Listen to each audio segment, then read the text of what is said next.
Market में किस तरीके का मोमेंटम हम लोगों को देखने को मिल सकता है। प्रीवियसली जो ऑल टाइम हाई बन चुका था, अभी आज के दिन हम लोगों को उसके ऊपर का क्लोज देखने को मिल चुका है। क्या ये हमें इंडिकेट करता है कि जहां पर एफआईआई और ओपन इंटरेस्ट का डेटा जो है वो कंटिन्यूस अपसाइड इंडिकेट कर रहा है क्या, और नहीं कर रहा है तो उसके पीछे का लॉजिक क्या है, ये सभी बातें इस वीडियो में सीखने की समझने की कोशिश करते हैं। सबसे पहले चार्ट करते हैं साइकोलॉजी का एनालिसिस। साइकोलॉजी वाइज अभी मार्केट का पोजिशनिंग हमें क्या इंडिकेट कर रहा है। मैंने आपको पुराने वाले वीडियोज़ में बताया हुआ था कि फंडामेंटल ट्रिगर जो हम लोगों को मिलने वाला है वो 18 सितंबर के दिन जो फेडरल रिजर्व का पॉलिसी है वहाँ पर अगर इंटरेस्ट रेट कट हो जाते हैं यूएस मार्केट में, तो एक ग्लोबल बड़ा ट्रिगर हम लोग मान सकते हैं। फिलहाल के लिए अगर लोकल मार्केट को कंसिडर करते हैं तो लोकल मार्केट में हम लोगों को कोई भी बड़ा ट्रिगर देखने को नहीं मिलने वाला। रिलायंस की एजीएम की वजह से जो मोमेंटम आ जाएगा वो ज़्यादा कुछ इंपैक्ट करेगा ऐसा मुझे लगता नहीं है। अभी कंटिन्यूसली जो वन साइडेड मोमेंटम हम लोगों को देखने को मिल चुका है वो 24,100 से स्टार्ट हुआ था और ऑलमोस्ट अभी 25,200 तक जा चुका है। मतलब मार्केट में वन साइडेड ऑलमोस्ट 1100 पॉइंट का रैली दिखाया हुआ है। और ये जो 1100 पॉइंट का रैली हम लोगों को देखने को मिला है उसमें से सिर्फ 2 दिन ही हम लोगों को करेक्शन देखने को मिल चुका है। तो ये कहीं ना कहीं इंडिकेट है कि मार्केट में फर्स्ट पॉइंट करेक्शन पेंडिंग है। अभी ये करेक्शन किस तरीके से आ सकता है, पहला आएगा प्रॉफिट बुकिंग की वजह से। प्रॉफिट बुकिंग का सबसे बेस्ट प्लेस था ये वाला लेवल। ये वाले लेवल पर हम लोगों को 2 दिन दोजी कैंडल देखने को मिले। ये दोजी कैंडल में एक नर्वसनेस बायर की तरफ से हम लोगों को देखने को मिली, लेकिन वो सेलिंग में कन्वर्ट नहीं हुई है, हमारे लिए अच्छी बात है। अभी आज के दिन का अगर हम लोग क्लोज देखते हैं तो एक पॉजिटिव सेंटीमेंट के साथ क्लोज देखने को मिल चुका है। लेकिन जिस तरीके का एफआईआई का और ओपन इंटरेस्ट का डेटा बनना चाहिए था उस तरीके का बना नहीं है। तो हम लोगों को कॉशियस रह के काम करना पड़ेगा, क्योंकि इसके पीछे का रीज़न एक ही है कि मार्केट में अभी भी करेक्शन पेंडिंग है। ये 2-2 दिन का करेक्शन ज़्यादा टाइम सस्टेन नहीं होता। तो हम लोगों को प्रोलॉन्ग करेक्शन एक्सपेक्टेड है। अगर प्रोलॉन्ग करेक्शन नहीं होता, टाइम करेक्शन नहीं होता, तो एटलीस्ट प्राइस करेक्शन तो यहाँ पर एक्सपेक्टेड है। मार्केट ने इस लेवल को सिंगल शॉट ब्रेक किया हुआ है तो ऊपर की साइड में मार्केट ज़्यादा सस्टेन नहीं कर पाएगा। तो पहला कंक्लूसिव पॉइंट ये निकल करके आ रहा है कि यहाँ पर एक फॉल्स ब्रेकआउट होने की आशंका सबसे ज़्यादा बन चुकी है, क्योंकि डेटा उसको सपोर्ट नहीं कर रहा है, plus price action point of view से हम लोगों को करेक्शन पेंडिंग है। तो ये करेक्शन कब आ सकता है और फॉल्स ब्रेकआउट हम लोगों को कब देखने को मिल सकता है वो समझने की कोशिश करते हैं। कल के एनालिसिस के वीडियो में मैंने आपको एक बात क्लियर कट बताई हुई थी कि ये जो लेवल है 25,000 का, ये बहुत ही क्रूशियल लेवल देखने को मिलने वाला है, क्योंकि इसी पॉइंट से मार्केट ने अपसाइड का मोमेंटम देखने को मिल चुका था। आज के एक्सपायरी के दिन अगर आप देखोगे तो मार्केट ने फर्स्ट टाइम यहाँ पर सपोर्ट लेके एक अपसाइड का मोमेंटम दिखाया। फिर जो पैनिक सेलिंग हम लोगों को एक 45 मिनट तक देखने को मिली, उसके बाद सेम लेवल के ऊपर सपोर्ट लेके मार्केट ने इस लेवल को अपसाइड की तरफ ब्रेक किया हुआ था। तो अभी हम लोगों के लिए कल के दिन बेस्ट लेवल कौन सा रहेगा, ये 25,000 का जो लेवल है ये क्रूशियल रहेगा। लेकिन अभी इसको बाउंस बैक के लिए मत यूज कीजिए। अगर इस लेवल को मार्केट डाउन साइड की तरफ ब्रेक करता है तो डाउन साइड मोमेंटम होने की प्रोबेबिलिटी सबसे ज़्यादा रहेगी। इसके पीछे का रीज़न क्या है पहले इसको समझने की कोशिश करते हैं। ऑलरेडी मार्केट ने मल्टीपल बार यहाँ पर टेस्ट किया हुआ है और जो प्रीवियस हाई बनाया हुआ था 25,180 का, इसके ऊपर बायर लोग ज़्यादा इंटरेस्ट नहीं ले रहे हैं। मतलब फ्रेश बाइंग जो हम लोगों को मार्केट को कंटिन्यूस अपसाइड रहने के लिए चाहिए, वो फ्रेश बाइंग यहाँ पर बनती हुई नहीं दिखाई दे रही है। तो ये कहीं ना कहीं हमें इंडिकेट करता है कि जो ऊपर वाला लेवल है यहाँ पर लैक ऑफ बाइंग देखने को मिल सकती है।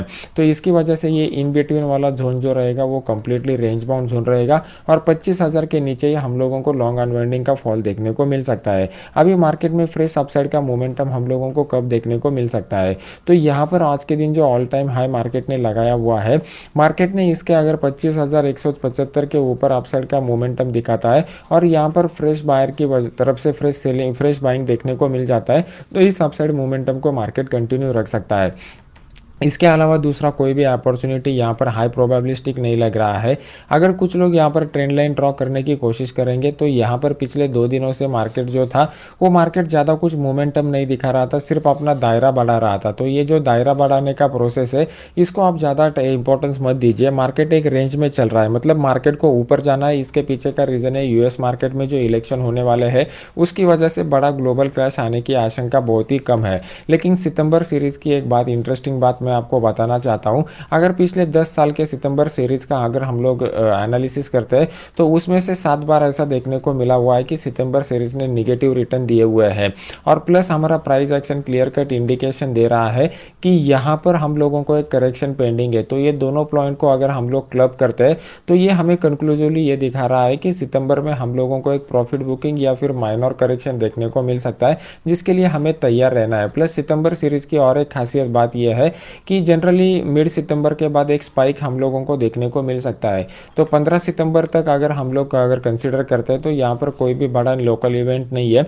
और जो 18 सितंबर को जो इवेंट होने वाला है फेडरल रिजर्व का, उस फेडरल रिजर्व के इवेंट को अगर हम लोग कंसिडर करते हैं, वहाँ पर कुछ चौंकाने वाली बात अगर आती है तो ये स्पाइक हम लोगों को वहाँ पर देखने को मिल सकता है। मतलब हिस्टोरिकली पिछले 10 सालों में जिस तरीके का मोमेंटम सितंबर एक्सपायरी ने दिखाया हुआ है, उसी तरीके का मोमेंटम के लिए यहाँ पर एक स्पेस भी बनता जा रहा है, जिसको हमें कंसिडर करना पड़ेगा। अगर लाइव मार्केट में कुछ मुझे अच्छा अपॉर्चुनिटी मिलता है तो मैं अपने टेलीग्राम चैनल में आपको अपडेट कर दूंगा, जिसका लिंक वीडियो के नीचे डिस्क्रिप्शन बॉक्स में मैंने डाला हुआ है। अभी देख लेते हैं कि बैंक निफ्टी हमें क्या इंडिकेट कर रहा है और बैंक निफ्टी का बेस्ट अपॉर्चुनिटी वाला लेवल क्या रहेगा। मैंने प्रीवियसली आपको बताया हुआ था कि इस ट्रेंड लाइन के ऊपर मार्केट अपसाइड का मोमेंटम दिखा सकता है, लेकिन पिछले 3 दिनों में अगर आप देखोगे तो मार्केट कंटिन्यूअसली दोजी कैंडल बनाते जा रहा है। कुछ भी कंफर्मेशन यहाँ पर देखने को नहीं मिल रहा है। लेकिन यहाँ पर एक इंटरेस्टिंग बात यह है कि मार्केट ना ही ऊपर जा रहा है, मार्केट ना ही नीचे आ रहा है। तो मार्केट ने एक दायरा बनाया हुआ है और ये दायरा ऑलमोस्ट 51,400 से लेके नीचे की साइड में 51,000 के लेवल तक निकल करके आ रहा है। तो इन बिटवीन वाले जोन को हम लोग कंसिडर कर सकते हैं कि इन बिटवीन वाला जोन रेंज बाउंड रहेगा, और इस रेंज बाउंड जोन से मार्केट अगर अपसाइड की तरफ मोमेंटम देता है तो एक अपसाइड का स्ट्रॉन्ग रैली हम लोगों को देखने को मिल सकता है। मार्केट अगर डाउन साइड की तरफ कुछ ब्रेकआउट करता है तो डाउन साइड में अगर हम लोग पॉजिटिव में रहेंगे, मतलब ऑलरेडी अपसाइड के पोजीशन बने रहेंगे, तो डाउन साइड ब्रेकआउट के बाद उसको एग्जिट करना हमारी समझदारी रहेगी। लेकिन फ्रेश यहाँ पर डाउन साइड के पोजीशन बनाने की जल्दबाजी मत कीजिए, क्योंकि मार्केट अगर नीचे आता है तो मार्केट को मल्टीपल सपोर्ट है। सबसे पहला सपोर्ट यहाँ पर देखने को मिलने वाला है कि यहाँ पर जो गैप ऑफ ओपनिंग हम लोगों को देखने को मिल चुका था, ये एज ए सपोर्ट की तरह काम करेगा। तो ये स्ट्रॉन्ग सपोर्ट हम लोग मान के चल सकते हैं, तो इसको आपको नजर रख के काम करना पड़ेगा। अभी देख लेते हैं कि 15 मिनट चार्ट हमें क्या इंडिकेट कर रहा है और 15 मिनट चार्ट में बेस्ट अपॉर्चुनिटी कहाँ पर देखने को मिल सकता है। 15 मिनट चार्ट में एक रेक्टेंगल पैटर्न यहाँ पर बनने जा रहा है, तो हम लोगों को इसके ऊपर फोकस रख के काम करना पड़ेगा।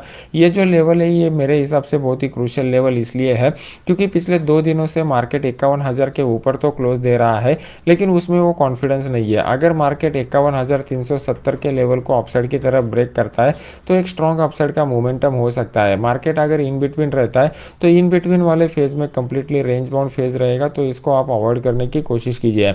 मार्केट अगर डाउन साइड की तरफ 51,000 के लेवल को ब्रेक करता है तो यहाँ पर 2 बातों के ऊपर आप फोकस रखिए। पहला तो ये trend line as a support की तरह काम करेगा, मतलब 150 से 200 पॉइंट का इमीडिएट करेक्शन आएगा जिसमें लॉन्ग अनवाइंडिंग हो जाएगा। लेकिन फ्रेश सेलिंग मार्केट में तभी बनेगा जब यहाँ पर कोई प्राइस एक्शन पैटर्न बन जाता है या फिर कोई रिवर्सल का इंडिकेशन हम लोगों को मिल जाता है।